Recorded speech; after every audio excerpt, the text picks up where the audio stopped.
yesterday's exercise,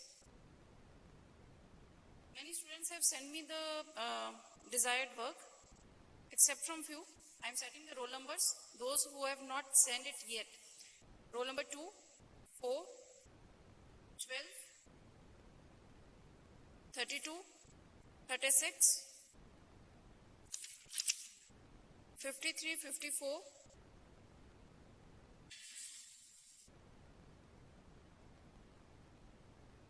85, 85.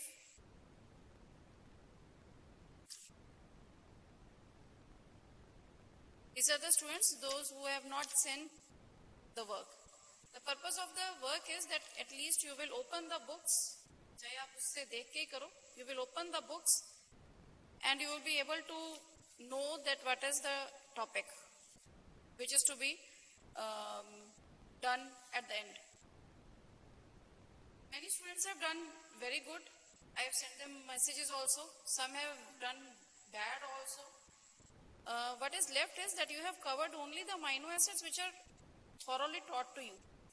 मैंने ये पहले भी कहा था कि you have to do all the amino acids, primary amino acids, जो minor importance के हैं वो भी करने हैं.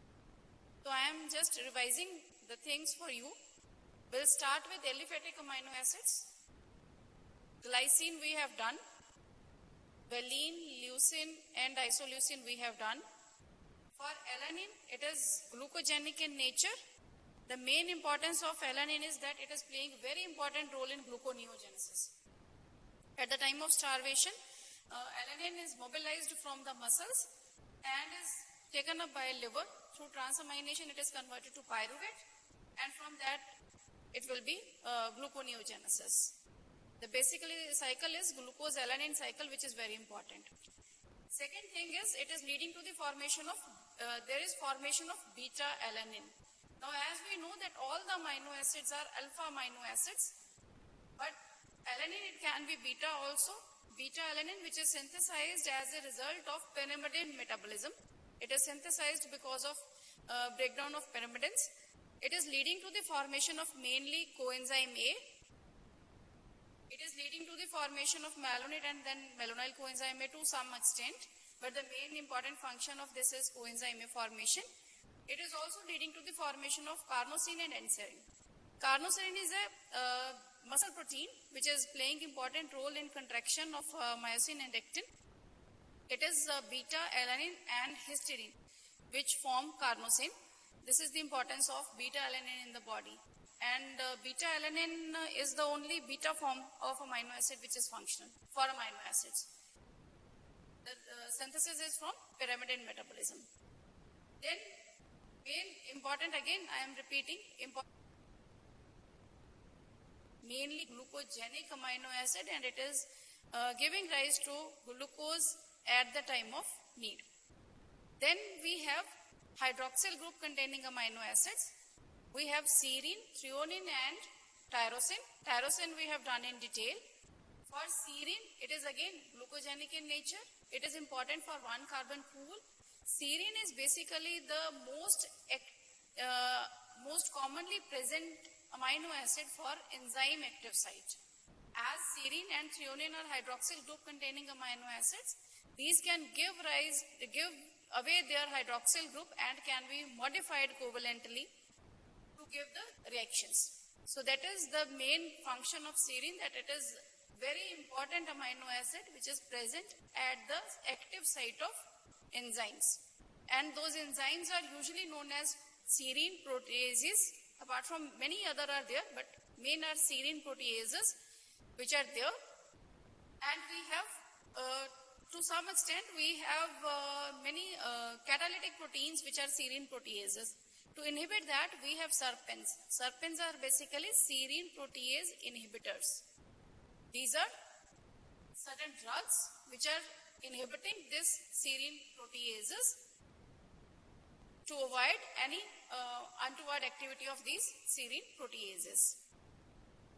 Then it is also leading to the formation of many non-essential amino acids like cysteine. As we know that homocysteine will combine with serine to form cysteine.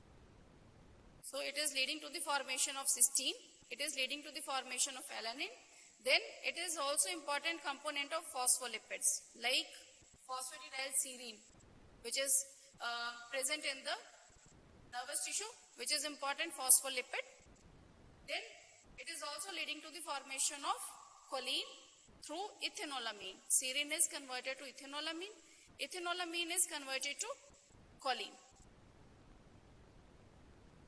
It is serine to ethanolamine, and that ethanolamine is converted to choline. This choline will lead to the formation of phosphatidylcholine as a phospholipid, as well as it will lead to the formation of acetylcholine.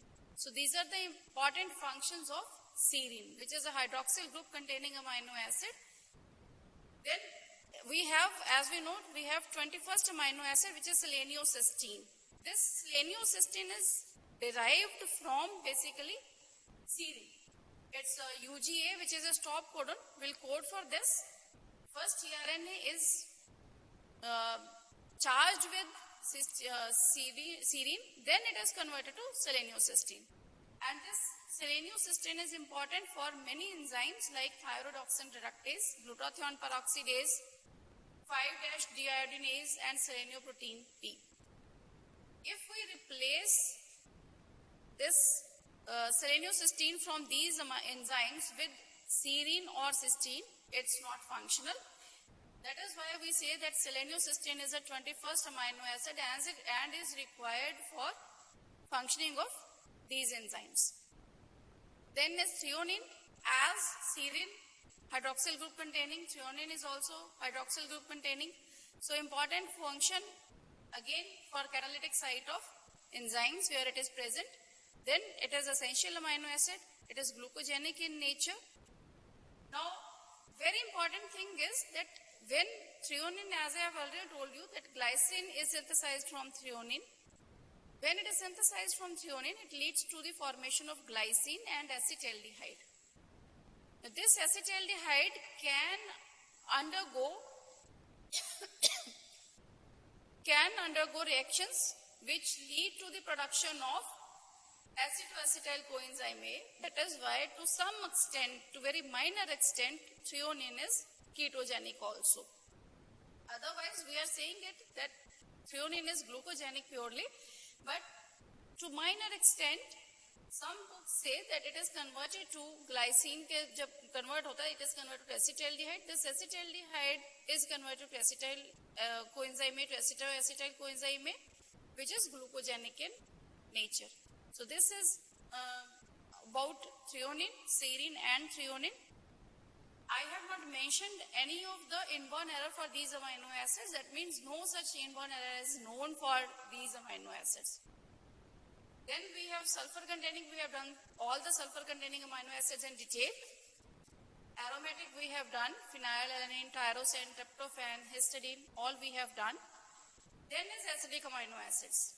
Acidic amino acids, we have glutamic acid and its amine, which is glutamine, aspartic acid and its amine, which is asparagine. Glutamic acid we have mentioned many a times what are the functions. Here again I am revising it. Glutamic acid will lead to will be interconvertible with alpha ketoglutarate, so it is glucogenic in nature. This will undergo oxidative deamination, ammonia will be liberated. It will lead to the formation of glutamine as a reservoir for ammonia.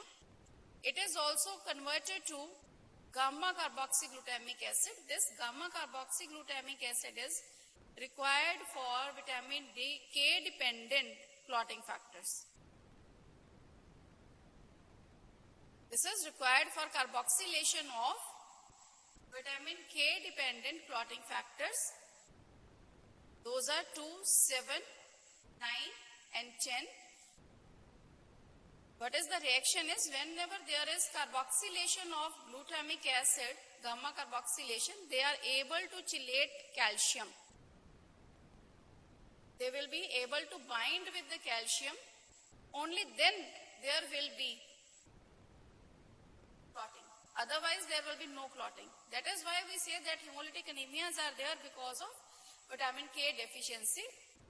Vitamin K dependent factors are basically acting by carboxylation of glutamic acid. It is gamma carboxyglutamic acid which is formed. That carboxyl group is able to chelate with the calcium so that there is formation of clot. That is again important role of glutamic acid. Then again I have told you earlier that there is a receptor for glutamic acid which is N-methyl D-aspartic acid aspartate receptor for calcium channel opening, and this further lead to the action of nitric oxide. Then there is formation of glutathione from glutamic acid. I hope there is no need to tell that what is the role of glutathione in the body. We have done it so many times. Now you should know what is the role of glutathione. Next important is formation of GABA. It's gamma aminobutyric acid which is synthesized from glutamic acid. It's an inhibitory neurotransmitter.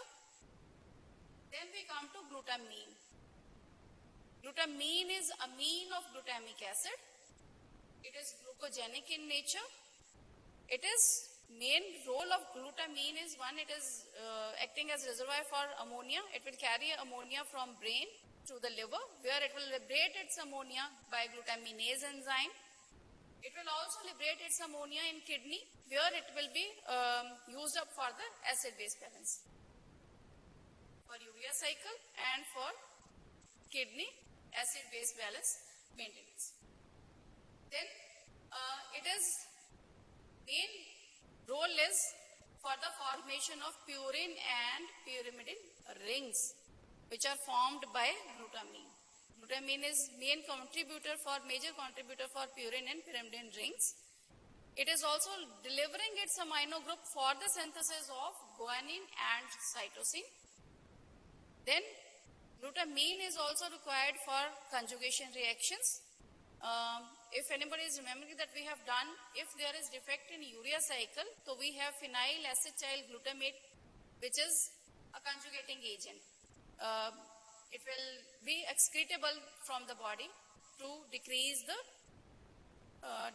accumulated substance because of defect of urea cycle. So this is conjugation reaction for glutamine. Now if in your last year, I suppose, there was a final year question, what is the difference between glutamine and glutamic acid? I hope now the differences are clear.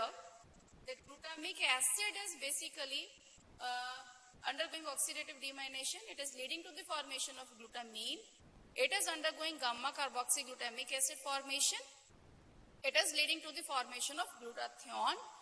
And GABA. These are the important function of glutamic acid. While glutamine, it is main contributor for purine and pyrimidines. It is playing role in the formation of guanosine and cytosine, where amino group is required. It is leading to the conjugation reactions. This should be clear. Then is aspartic acid and asparagine. Both these are again glucogenic in nature. Aspartic acid is one of the component of urea cycle, where it can give its amino group directly to the formation of urea. I hope it's clear. Everybody is clear till now by urea cycle. We have done it like carbon dioxide and ammonia. That ammonia was coming from glutamine. Second amino group was from aspartic acid directly, which is incorporated into that. So it is leading to the formation of urea. Then it is also undergoing malate aspartate shuttle for transporting reducing equivalent across the mitochondrial membrane. It is also leading to the contributor for purine and pyrimidines. Then it is also undergoing transamination to form oxaloacetate. From that oxaloacetate, it will be again alpha Kg to glutamate and to PCA cycle. So this is aspartic acid. Asparagine is amine of aspartic acid. Similar way, acting in a similar way as that of glutamic acid and glutamine. It is basically amino binding ammonia group will be taken up by aspartic acid to form asparagine. We have therapeutic role of asparagine also. We have L-asparaginase, which is anti-cancer drug. The role of this anti-cancer drug is that cancer cells, they require asparagine for their requirement. If we give But they can't synthesize asparagine of their own. If we give L-asparaginase, it will inhibit asparagine and will affect cancer cells. That is why it is a anti-cancer drug which is used. That is all for acidic amino acids. We have glutamic acid, glutamine, aspartic acid and asparagine. Then we have basic amino acids. Basic amino acids we have done arginine and histidine already. Arginine we have done for the synthesis of nitric oxide. Lysine is essential amino acid. It is ketogenic in nature. It is mainly leading to the formation of carnitine. Carnitine is required for beta oxidation. So lysine is the amino acid which will lead to the formation of carnitine. Then we have lysine and hydroxylysine for the formation of collagen. Lysine, hydroxylysine, proline, hydroxyproline. These are the main component of collagen along with glycine, which is the third amino acid for this collagen. So this should be clear that it is leading to the formation of collagen, and desmolysine is for the synthesis of elastin. Then as lysine has got epsilon amino group, this epsilon amino group is required for as Schiff-based reactions for PLP dependent transamination. If we do transamination reactions only by the name of the enzymes and the substrates and product, then there is no mention of which group of lysine is there. But when you see the reaction, it is basically epsilon lysine of enzyme transaminase, which will combine with pyridoxal phosphate to form a Schiff base. So this is basically epsilon lysine which is there. Then as these are basic amino acids, the very important function of these basic amino acids are the formation of histones. Histones are nucleoproteins. They are used to counteract the strong negative charge of DNA, which is because of phosphate group present in DNA. To counteract that, we have histones, in which lysine and histidine are the main amino acids which make up this histone proteins. Then we have last amino acid, which is amino acid, proline and hydroxyproline. Proline, as the function is, it can't be fitted in alpha helical structure. Alpha helical is destabilized by its smaller size. So proline is never present in alpha helical shape, but it is present in the beta bends and is major component of collagen. This is all for amino acids that we have done so far. जिनके inborn error करने हैं, उनका inborn error करना है, but you should know important functions of all these amino acids. Next important thing is that we have done amines. We have done various types of amines which are synthesized from various amino acids. So just revision of that, we have monoamines. Monoamines means single amine is there. We have histamine from histidine, serotonin from tryptophan, dopamine from tyrosine, epinephrine or epinephrine from tyrosine, again tyramine from tyrosine. All these amines are monoamines which are playing important role for the body. The reactions are pyridoxal phosphate dependent reactions.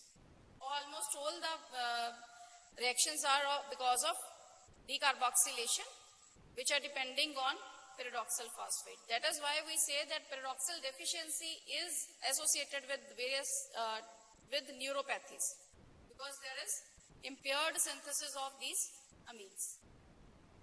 Then we have some polyamines also. Polyamines matlab many amino group are there. The main polyamines are pryptosine, spermine and spermidine.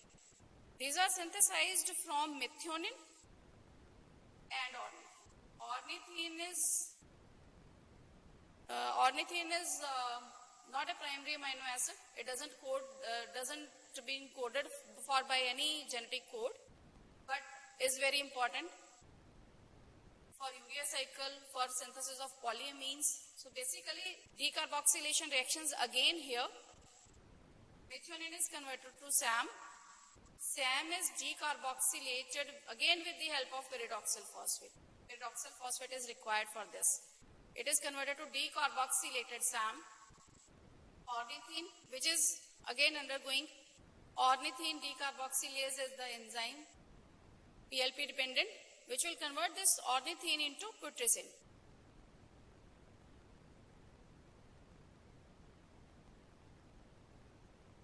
This is ornithine, which is converted to putrescine. This is putrescine. This putrescine will combine with this decarboxylated SAM to form spermidine.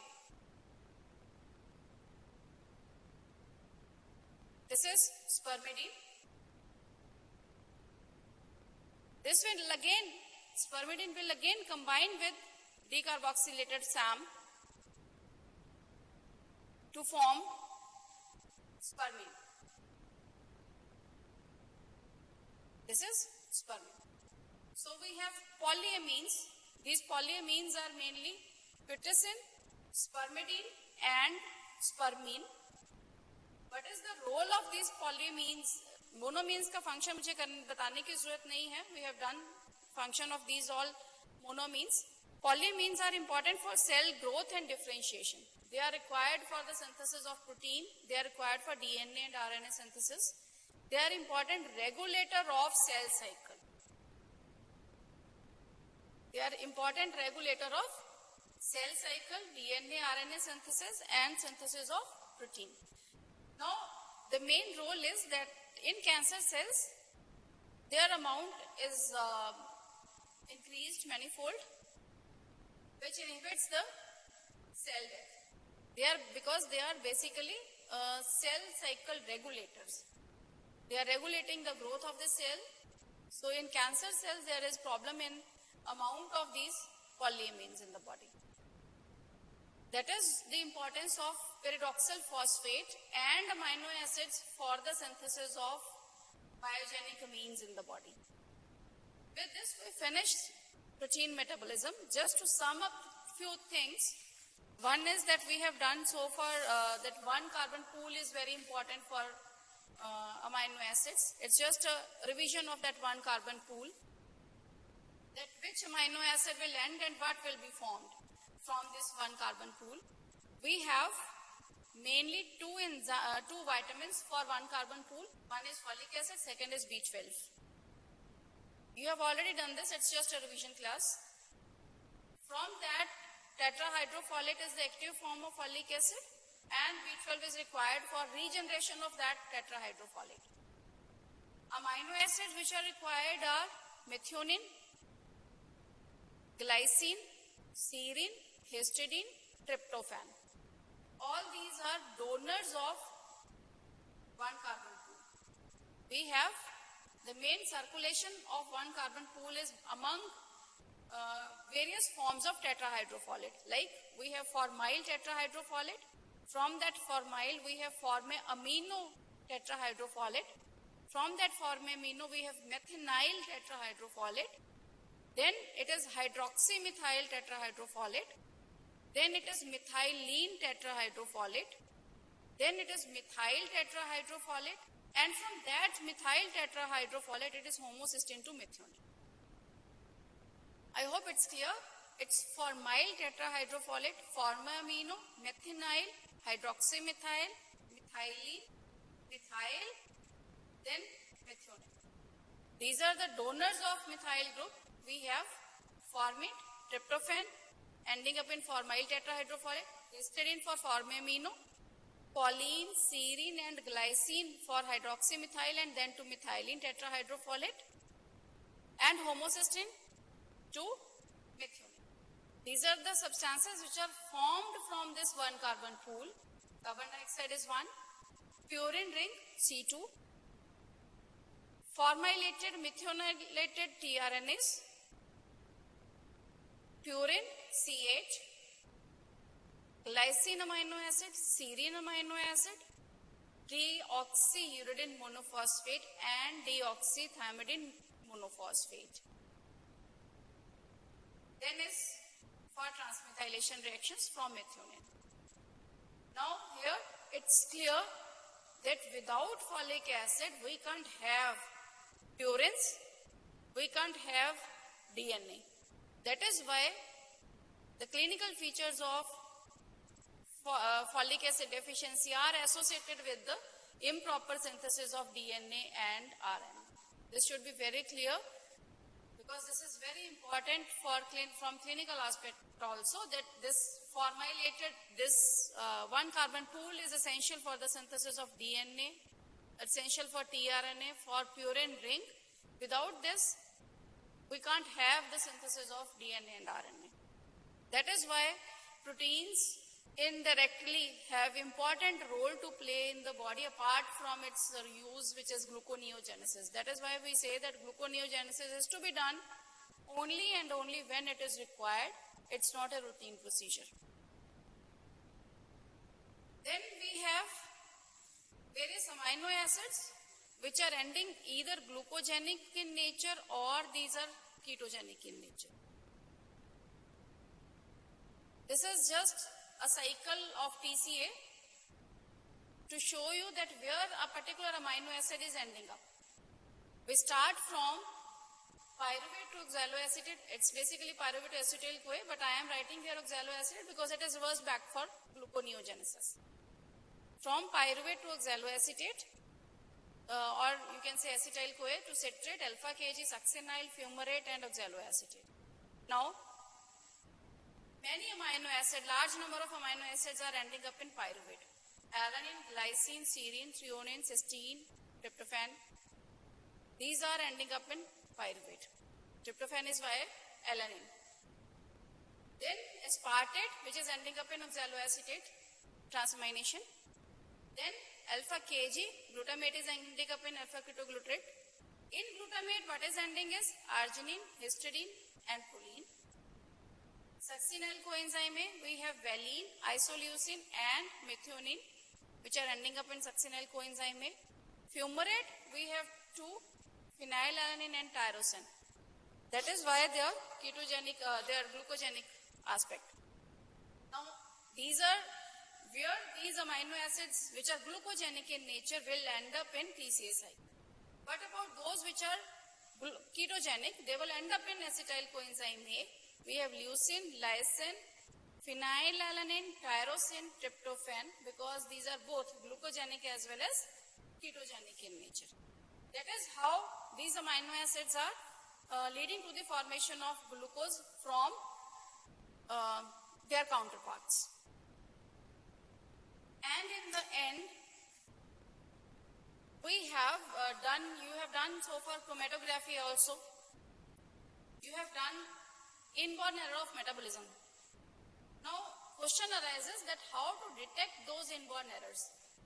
Inborn errors are detected basically by high-end labs which have the facility for advanced technology. For that we have tandem mass spectrometry. But we have smaller techniques which are easy to do but less specific and sensitive than higher for knowing the excretion of these amino acids in the urine. Chromatography is one, paper chromatography basically. Otherwise it is HPLC, which is the main chromatography which will, with which you will be able to know the exact inborn error. This is paper chromatograph of amino acids which is being done in our lab.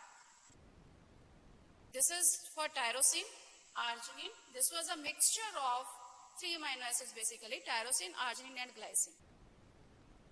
Now, as you know that chromatography is basically what is based on its physical and chemical properties, difference between solvent and solute. So, depending on that, the movement will be shown by the amino acids.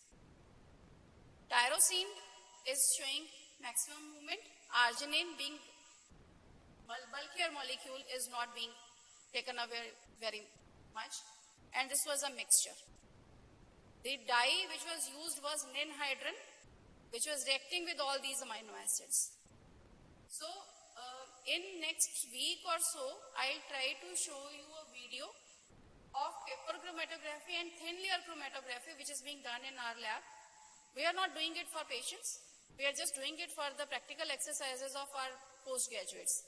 So I'll show you that video so that you can better understand it, and you will have to write down in the practical files also, because in new curriculum you have this in your syllabus demonstration of thin layer chromatography and paper chromatography for protein amino acids.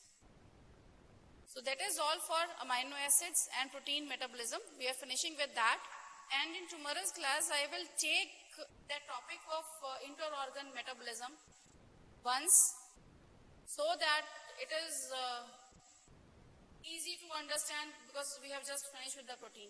Otherwise, this topic will be done again when you are back. That is all for. And also one thing, that I will try to give you some problems of amino acid ureas in the group. You will have to make the diagnosis and give reason for that features. Thank you.